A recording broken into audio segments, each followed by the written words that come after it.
নমস্কার, আকাশ অঙ্কিত jobs update চ্যানেলের পক্ষ থেকে আপনাদের জানাই সকলকে স্বাগত। প্রতিদিন জব সংক্রান্ত আপডেট পেতে আমার চ্যানেলটিকে সাবস্ক্রাইব করুন এবং পাশে থাকা বেল আইকনটিকে প্রেস করুন।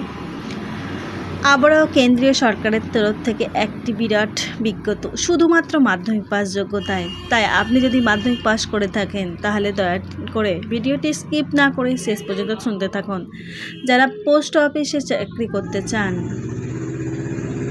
একদম ভিডিওটি তাদের জন্য, তাই চলুন দেখা যাক ভিডিওটিতে কি বলা আছে।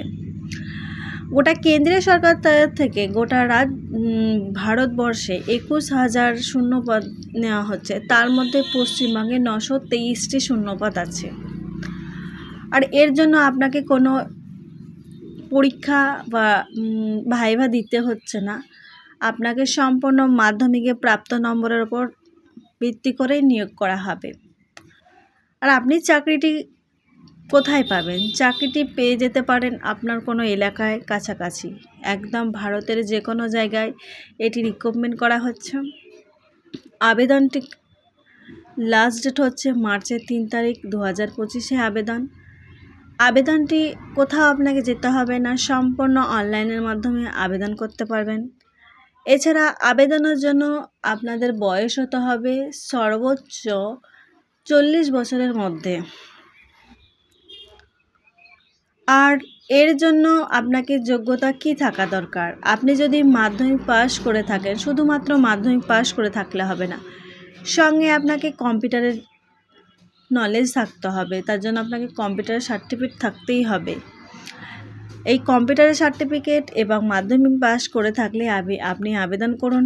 আর এই মাধ্যমিক পরীক্ষার যে একটা মেধা তালিকা অর্থাৎ শর্টলিস্ট তৈরি হবে, সেই শর্টলিস্টের ভিত্তিতে নিয়োগ করা হবে। আর আপনি যদি সেই শর্টলিস্টে সিলেক্টেড হয়ে যান তাহলে আপনাকে পরবর্তীতে ইন্টারভিউয়ের জন্য ডাকা হবে। ইন্টারভিউ পাস করে গেলে আপনাকে ডকুমেন্ট ভেরিফিকেশনের জন্য ডাকা হবে। আর এই ডকুমেন্ট ভেরিফিকেশনের জন্য আপনাকে পুরো অরিজিনাল সব কিছু দেখাতে হবে। মাধ্যমিকের অ্যাডমিট কার্ড বয়সের প্রুফ হিসাবে, তাছাড়া আপনাকে মাধ্যমিকের মার্কশিট, মাধ্যমিকের সার্টিফিকেট, আধার কার্ড,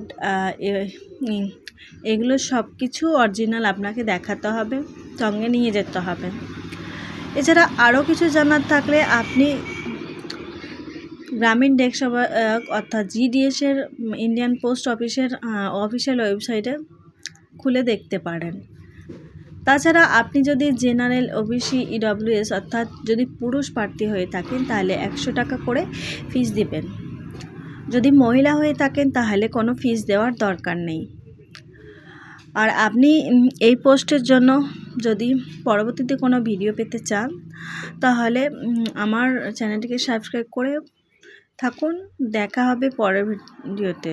ধন্যবাদ।